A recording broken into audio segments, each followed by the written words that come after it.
If you can understand your ideal client and articulate their needs before they've even told you, they're going to be like, this person understands me. That is certainly one way. If you're relying on social media algorithms right now, it's going to be really, really tough. Welcome to Career Coaching Secrets, the podcast where we talk with successful career coaches on how they built their success and the hard lessons they learned along the way. My name is Davis Nguyen, and I'm the founder of Purple Circle, where we help career coaches scale their business to $100,000 years, $100,000 months, and even $100,000 weeks. Before Purple Circle, I've grown several 7- and 8-figure career coaching businesses myself, and have been a consultant at 2 career coaching businesses that are doing over $100 million each. Whether you're an established coach or building your practice for the first time, you'll discover the secrets to elevating your coaching business. Hey everyone, welcome to another episode of Career Coaching Secrets podcast. I'm your host, Rajan, and today's guest is Brodie Whitney, a master coach, men's work leader, and founder of MVP Men, a high-level brotherhood and mastermind designed to help entrepreneurs connect their business and life through purpose, adventure, and deep connection. With over 13,000 coaching sessions under his belt and a track record that includes leadership roles with Tony Robbins and Knowledge for Men, Brodie has guided thousands of entrepreneurs and CEOs to scale their businesses while staying aligned with their mission and values.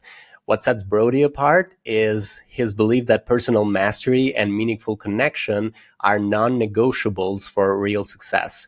Through immersive retreats, powerful coaching, and community-driven growth, he helps high-performing men break out of isolation, reclaim clarity, and lead with purpose, all without sacrificing family, freedom, or fulfillment. And it's a pleasure for me to have him on the podcast today. Welcome to the show, Brodie. Thanks, Regin. It's great to be here. Thanks for the introduction. I love that. I'll try to live up to it. It's great to have you on, man. So thank you for coming. I wanted to ask, when it comes to your coaching business and you doing it, first of all, becoming a coach and then starting as a business, what inspired you to do so? Well, I was a custom furniture maker before coaching, before I even knew what coaching was. And in the beginning of that part of my career, I was just super passionate about building furniture. And that's all I thought about. It's all I read was woodworking magazines. And so what I experienced was that my passion became my prison, and I felt locked into a business that I was no longer fulfilled by. It was really taking a toll on my body, and I just felt like there's something else I'm supposed to be doing, but I have no idea what it is. And I basically just did that for as long as I possibly could until one day I was gluing up a chair, and I just hit a breaking point. I put the glue on. I didn't even finish setting it. I just left the whole thing.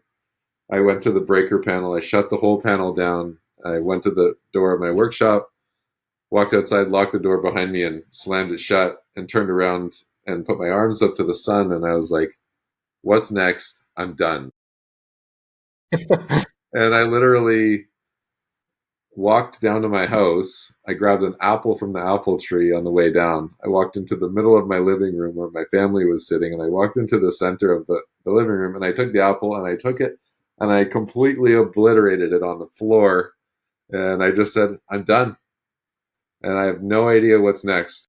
And so I decided the best strategy I could come up with was, since I have no idea what I'm going to do, I'm just going to meditate. I'm going to clean up my diet. I'm going to just get really clear. And I'm just going to basically do nothing until I find my answer. And I did that. I basically meditated and walked for the next 10 weeks. Over that period of time, I got 7, I don't know if I would call them a vision, where I saw myself in different situations helping people, and the same message kept coming, which was, you're here to inspire people. And so after, to me, 7 is a magic number. So when I got home after that 7th vision, I told my now ex-wife, I know what I'm here. I know what I'm going to do next. And I said, would you like to hear? And she said, yes. It's been 10 weeks. I'd love to hear what's going on here. And I said, I'm here to inspire people. She, instead of going, oh, great, what does that mean? she said, "That's amazing. And I just heard about this thing called life coaching, and I thought of you." It was an interview on the radio. So I was like, life coaching? What's that? So this was 2008. I went over and I typed life coaching into Google. And I just remember reading this one paragraph about life coaching. First time I'd ever heard of it. And my thought was, you got to be kidding me. Like, first of all, people get paid to do this? That sounds amazing. And second of all, I think I need a coach because I'm trying to figure out what I'm supposed to do here. Mm-hmm. And so that led me to very quickly realize, like, you could basically just call yourself a coach and just start coaching, or you could spend thousands of dollars and get certified. And I thought, if I'm going to do this, I want to do it right. And so I did a bunch of research, found a great school, did a session with them, signed up for their certification journey, and hired a coach. Mm-hmm. Started coaching right away. Like after that first weekend, we did the first series was 6 weekends in person. I would drive like 10 hours through the mountains to get there, be all fired up on Sunday evening, drive all the way back through the night, all just super charged on this whole new career path. And instead of doing the furniture booth at the fair that year, which I'd done every year before, I just took 2 chairs that I didn't build, and I got a booth and I made a little life coaching sign, and I just coached like 18 people that Wow. weekend and started coaching. Wow, amazing, man. It's like such an interesting beginning. You're the first one that comes from out of a trade and just like goes into coaching, and it just makes sense. I believe you probably did that wall in the back too, right? No, I it's like built that. Yeah. real nice background there. Thank So, you. okay, cool. So life coaching, this was back 17 years ago, right? So how'd you get involved with, I can imagine like Tony Robbins and then Knowledge for Men, given that they're also like into the life coaching? I'll give you a little kind of perspective on how I approach things. So otherwise, these are just going to sound like some wild experiences out of the box. I approach things through the lens of purpose. So I struggled as a young adult to find my purpose. I found it incredibly difficult to the point where I had an existential crisis and I like completely lost my mind. I actually blacked out in the middle of the wilderness. And when I came back to, I finally started getting some of the answers to these bigger questions like, who am I really? Why am I really here? And what am I here to do? And so since it was so incredibly difficult and then I started finding answers, I just decided that this is the most important thing in my life, to live my purpose. And there's so many aspects to that. Once it isn't just about finding your purpose, because once you find it, you've got to have the courage to live it, and you've got to continually be able to identify, well, what am I meant to do here? What's the right path for me? What's more true for me in terms of all the many options we have in our life? So that tends to, if you're committed to following your purpose, I've found that tends to create a very unique experience, unique to you and what your truth is and your true journey. And for, finding Tony Robbins, for example, who's had a massive impact on my life, I did a coaching session. I basically took my workshop and I transformed it into a coaching studio. It was kind of half and half. And I had a local guy come and we did a session in person. And he had this big breakthrough. And he sat down in his chair and he said, I haven't felt like this since Tony Robbins. And I'm like, who's Tony Robbins? And he goes, you don't know Tony Robbins. We have to go. So a month later, I was at my first Tony Robbins event, Unleash the Power Within. That was 2009, I believe. Yeah, 2009. And I was just like, holy shit, this is incredible. Like, where has this been all my life? The thought was, this is happening on planet Earth and I didn't know about it. Like, I was just so locked up in my own reality, head down, building furniture in this very small community in South Central British Columbia. And then my world just opened. I started reading books. I started, learning how to support people through these bigger life challenges and questions that we have.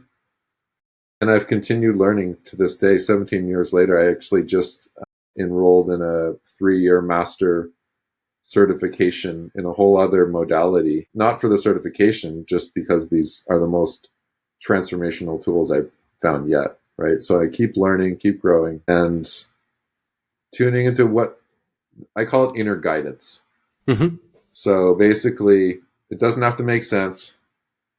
Doesn't matter if I'm afraid of it or not. If I feel that it's true, I'll say yes to it. And that creates a pretty unique life journey. That is interesting. I just wanted to ask you, as you were talking about, like you at that moment, at that tipping point where you were actually getting the answers of why you were here, what the purpose was, from your perspective, and also as a life coach, when it comes to people finding their purpose, some people almost never do.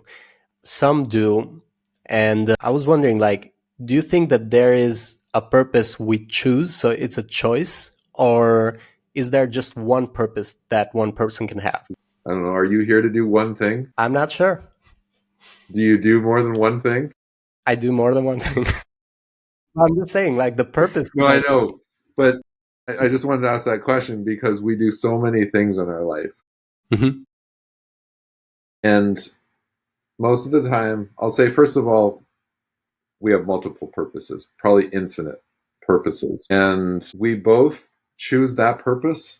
And it's also just part of us. Like, I don't know if chosen for us is the right thing, but we have a purpose as well. So both at the same time. And then it's not just about finding your purpose. It's also about expanding your purpose, deepening your purpose, growing your purpose. So typically people get stuck on thinking that it's one thing and it's about their work. What am I supposed to, or what they're supposed to do with their life? And well, we're not human doings, right? We're human what? Human beings. Yeah. So before we do anything, we want to focus on who are we being? Am I being, is who I'm being who I want to be? Is who I'm being who I truly am? Am I being the best version of myself? Do I trust myself? Is the version that I'm being right now going to get me where I want to go? So there's different aspects. It's actually incredibly complex when you start to recognize the complexity of purpose. And so my whole focus has been to really simplify it into what I call a series of purpose codes. They're usually like all my clients always laugh at me because it's always a one-page PDF or like a one simple tool Mm-hmm. to help you unlock and understand your purpose in different ways. The thing that I feel like gets people stuck maybe in the doing versus being is also that whole concept of ikigai, what you love, what you're good at, what the world needs, and what you can get paid for. Yeah. So the purpose is like that one that would fit all of them. But from what I'm reading from you, it's like it doesn't have to be just one thing. It just, like, as long as it feels right with you being that one thing, it probably is that thing. It's maybe it's not as complicated as people make it. Yes, absolutely. And you're going to feel it as well. It's not based on well, for most people, there's two ways to feel it. One is emotional, and one is how your physical body responds. So if you're trying to think about and figure out your purpose, you're not going to find it because you're always going to think about something else. The brain is always like creating different options, confusing us. But unconsciously, we know our purpose. At an unconscious level, we absolutely know our purpose. And so we can look to things like, when I imagine saying yes to this opportunity, this date, this job offer, this invitation, how does my body respond? What does my physical body do? Does it tense up or does it like expand and relax? And so I feel that's one helpful way that doesn't require us to figure it out. Most people, the most common phrase is, I'm trying to figure out what I'm supposed to do with my life. There's two things broken about that statement, which means you won't get your answer. One, you're not supposed to do anything with your life. There's no supposed to here. It's what's here right now. And the main challenge for people there is the reason they're asking that question is they're rejecting their life right now. They're looking at their life and they're going, this is not what I want. This is not where I'm supposed to be. I should be doing something different. And so they looked at the future and this big grand one thing that's going to be their purpose and give them that peace of mind. But it doesn't, that's not the whole picture. And so I always start with, here's a simple tool for anyone listening who's like, okay, I'm still trying to figure out what is going on here. Here's a simple tool to identify your purpose. I call it present moment purpose. So what I don't want to say discovered, but what I found works for me is I believe that what's happening right now is reality. And if I'm looking at reality and saying this is not the way it's supposed to be, I'm arguing with reality. Who's going to win? Not me. Reality always wins. And so can I get present enough, or for the listeners, can you get present enough and take a look at your life right now in this moment and say, what's the purpose I'm already living? Like, what's the story of your life right now in this moment? And then can you be honest with that? Not too far like, oh, it's got to be this grand thing. And don't beat yourself up and make it less than it is. Just take a look and almost like an observer, what's the story of your life right now? And that is your purpose. Right now, you are living it. It couldn't be any other way. It might not be exactly what you want or envision or what you could create, what your vision is. But until we get in alignment with our life in this moment and the reality as it is, we're constantly rejecting and resisting it. So can we get present enough to recognize it and accept it in this moment? So start with full awareness of what it is right now, and then acceptance, and then you can maybe try and figure it out. Just kidding. Well, we will get stuck. We'll get pulled into that loop of trying to figure it out. That's what our thinking mind does. So would you say that, let's say, if we are in this reality right now, at this present moment, and we find that what we're doing now, the purpose of what we're doing, like we reached that awareness level, and we find that what we're doing is something that we don't necessarily enjoy doing or don't see a reality that we like, do you think that that is because we are in conflict with our values at that point? And maybe there is something else that we think of based on our values, we think of would be better or would be right.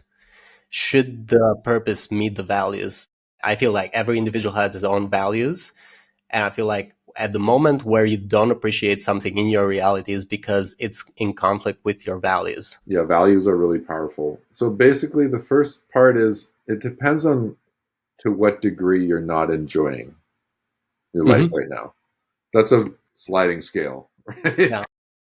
Some people might find Mondays mildly annoying and kind of look forward to Fridays with some excitement. Other people might be like, shut the door, lock the door, turn the lights off. I don't want to go anywhere. I don't want anyone to see me. I hate my life. And other people might just drop the apple.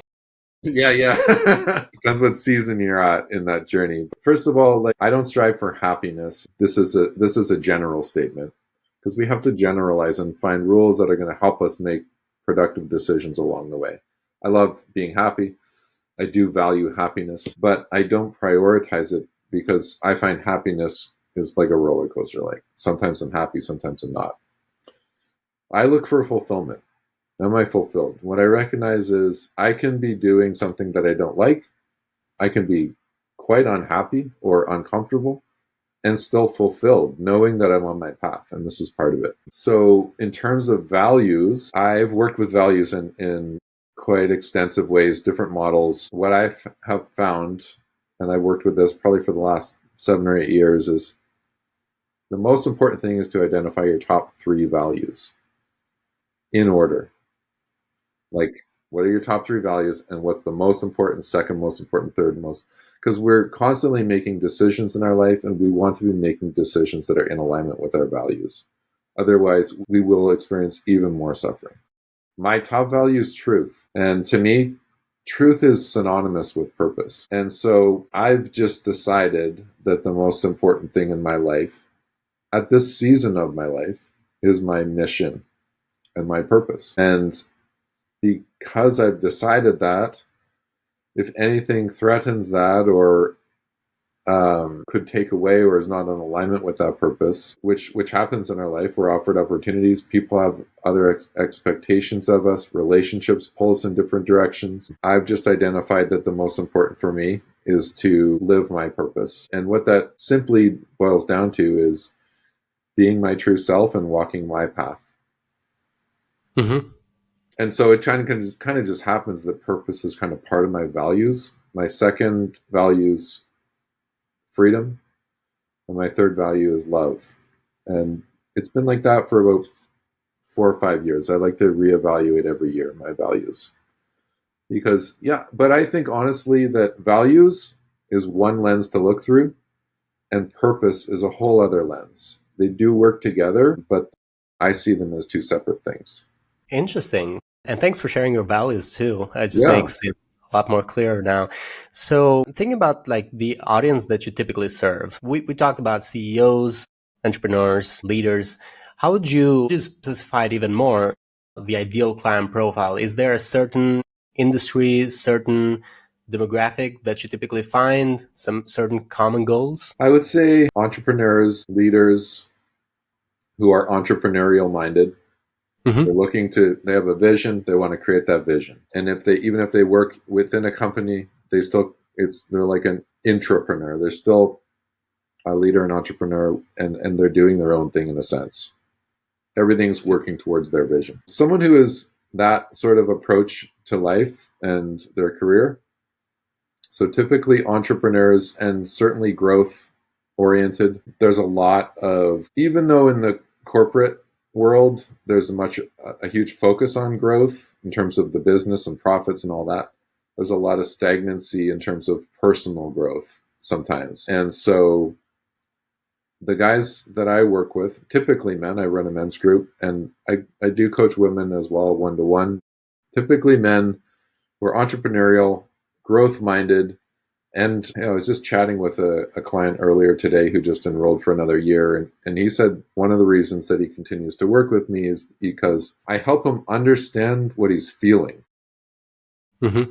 And learn and grow from what he's feeling and work with what he's feeling versus just try to push it aside, power through and get the result. And so I think I end up working with guys who feel and want to increase their emotional intelligence and who feel a lot and don't know what to do with all those feelings, feel pulled in different directions, different relationships at work and at home, and people who like to think outside the box as well and do things different. People who are willing to listen to me.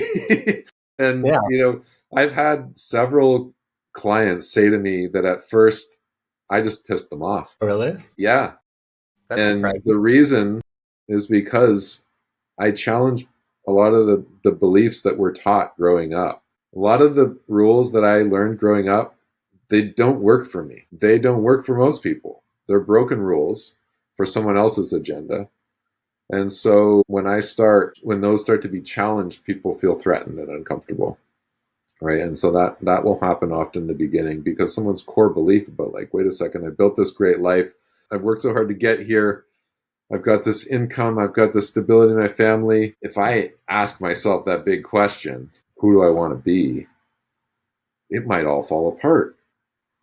Holy shit, I don't know if I want to even listen to this guy anymore. That same person that's trying to hold it all together, if they're not happy, if they're not fulfilled, if they feel dead inside, if they look at their life and they're like, I don't know how I can keep doing this, or that they think if you get to the end of your life and you look back, what do you want to say to yourself? What do you want to see? That was my biggest fear I recognized a few years ago was regret. Like, I don't want to get to the end of my life and look back in that timeless moment that most of us, it sounds like we have, where we look back and go, did I live my life?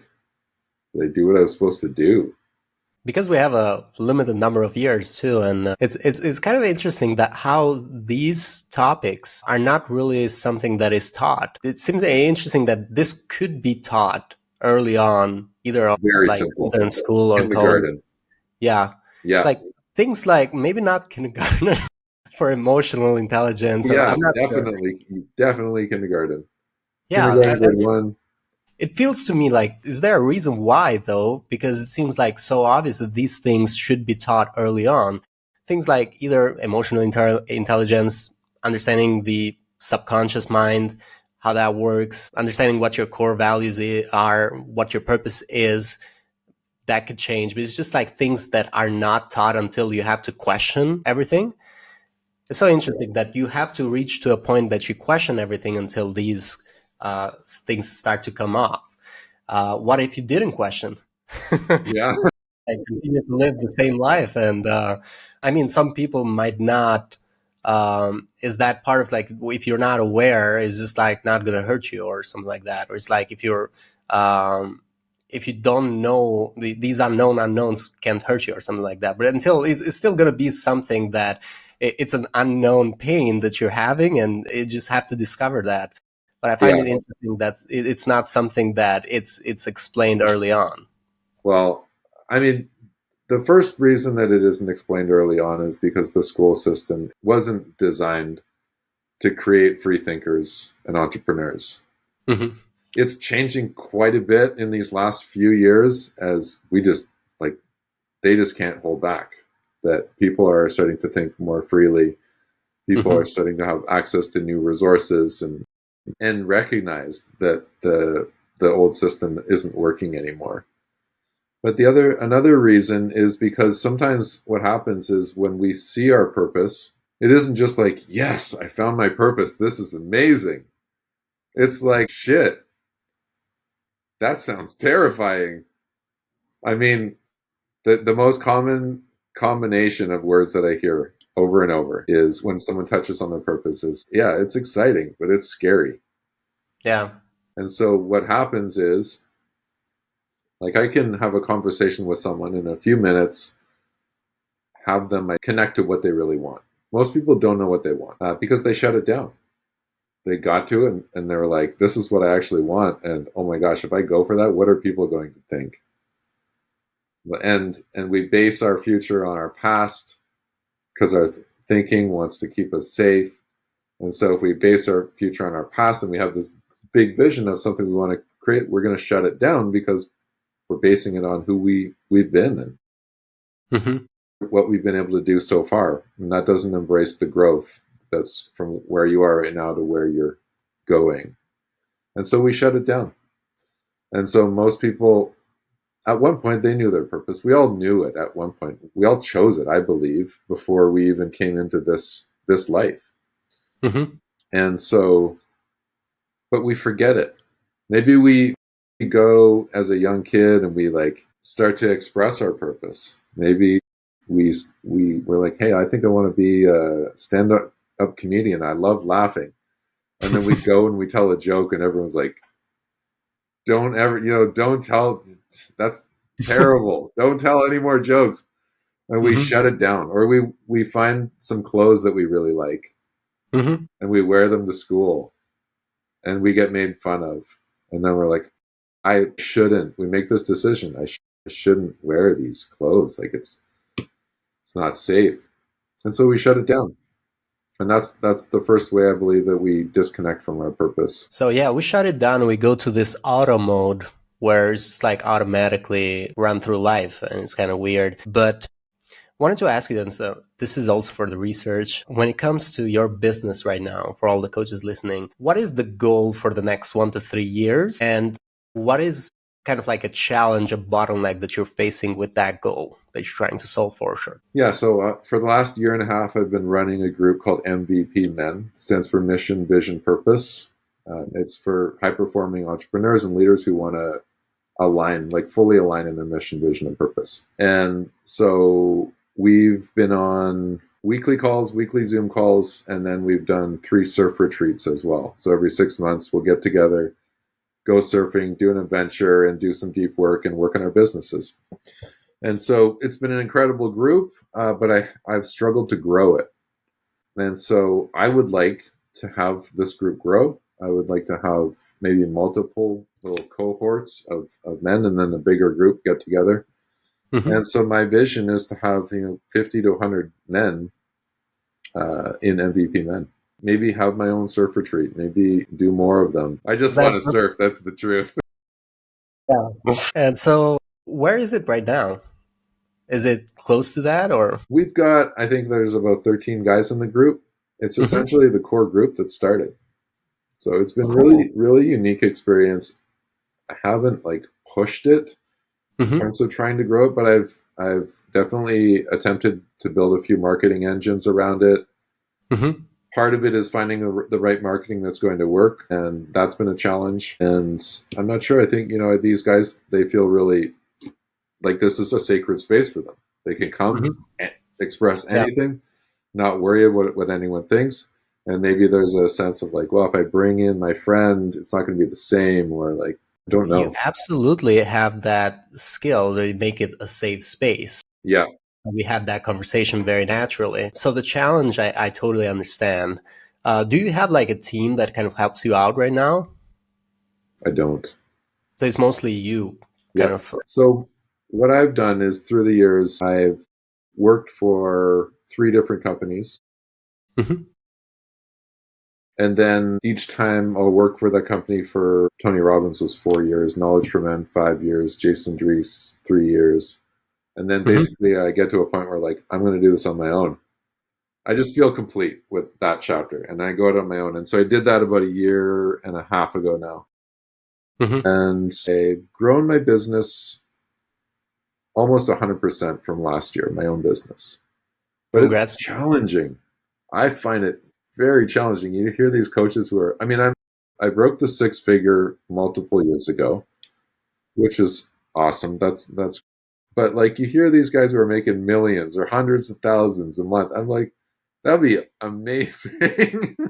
I'm stoked about six figures, but I want to make more as well. More than that, I want to make more impact. Mhm. And I see the impact of this work with the men that I work with. And like the world needs more of this. I also face the challenge of working with men and getting men, specifically leader, high powered, driven men, to admit that they need help is a challenge. To admit that they need help from another man or that they need a group, or, it's like those are big obstacles It is. for men. They are. Yes. They are for sure. And I've interviewed another person that was kind of like on the same mission as you. His name was Tom. He was on the podcast not too long ago. You can check his episode as well. So pretty interesting and such a good mission to have. And since you were talking about impact, this goes to my final question, which is there any advice you'd give to other coaches who are listening who want to scale that impact? The first word that pops up is consistency is really important. Hmm. People don't want to be confused. And the more you can understand yourself, the more you can understand your brand. Once you're choosing a brand and getting behind a brand Hmm. and create a consistent message around who you are and what you're here to offer. Hmm. If you can understand your ideal client and articulate their needs before they've even told you, they're going to be like, this person understands me. That is certainly one way. If you're relying on social media algorithms right now, it's going to be really, really tough.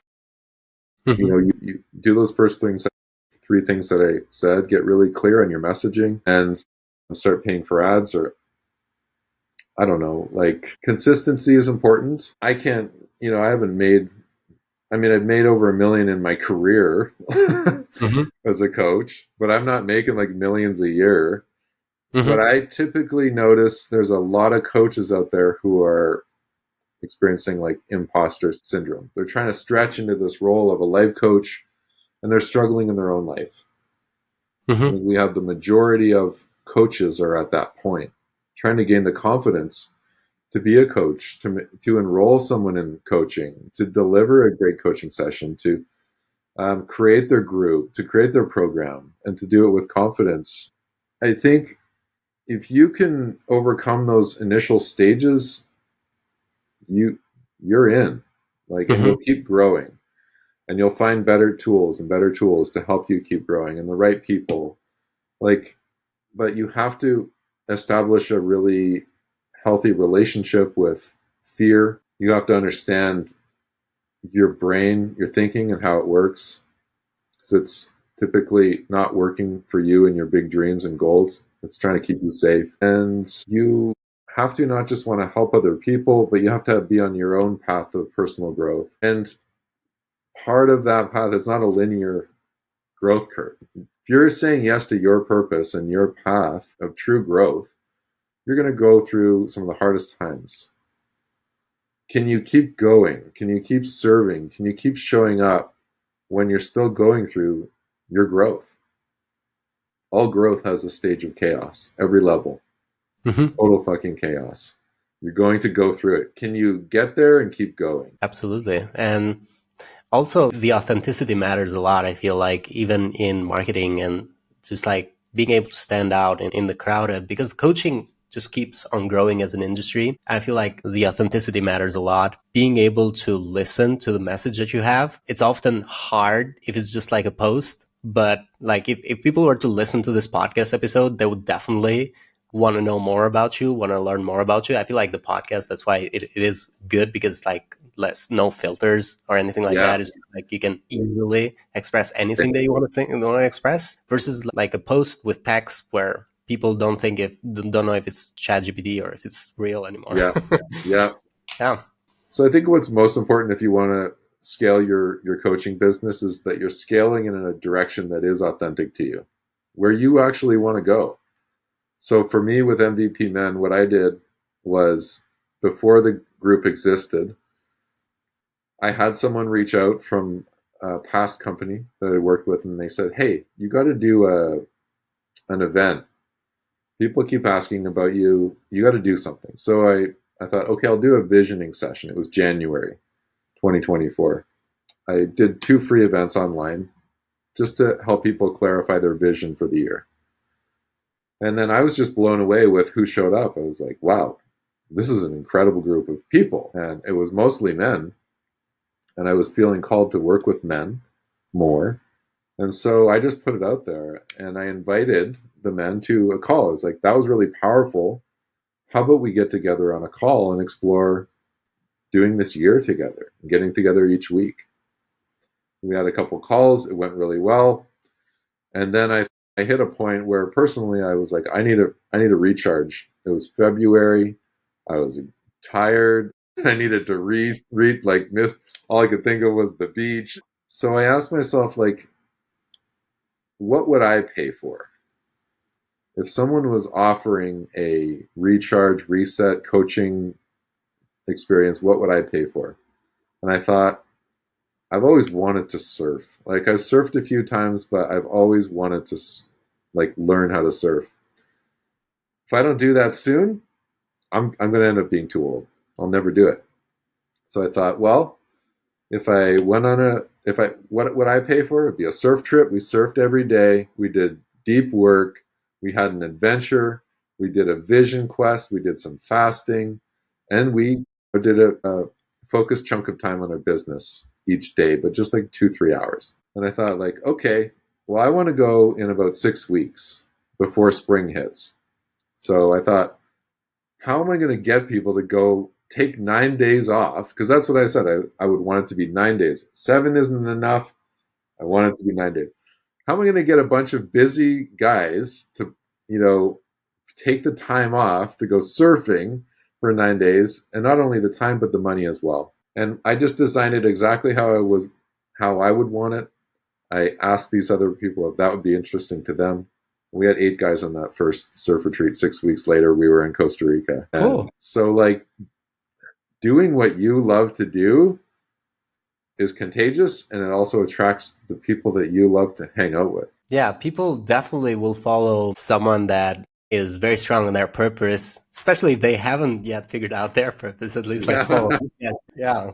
So I really like that, man. Thanks for sharing that story, and thanks for sharing all of this knowledge with us today. So for anyone actually who wants to connect with Brodie, want to make sure to mention they can go into LinkedIn, look up Brodie Whitney.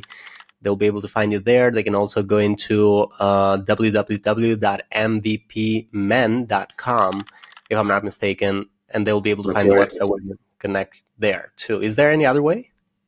You can look me up on my most active Instagram is @thepurposequest. Mm-hmm. Yep, that'd be a great one to connect as well. And the editor will also will make sure to put that link to the description for the website too. Fantastic. But yeah, thank you. Thank you so much, Brodie. Thank you for coming. Thank you, Regin. Thanks for having me. Great conversation. That's it for this episode of Career Coaching Secrets. If you enjoyed this conversation, you can subscribe on YouTube, Spotify, Apple Podcasts, or wherever you're listening to this episode to catch future episodes. This podcast was brought to you by Purple Circle, where we help career coaches scale their business to $100,000 years, $100,000 months, or even $100,000 weeks, all without burning out and making sure that you're making the impact and having the life that you want. To learn more about our community and how we can help you, visit joinpurplecircle.com.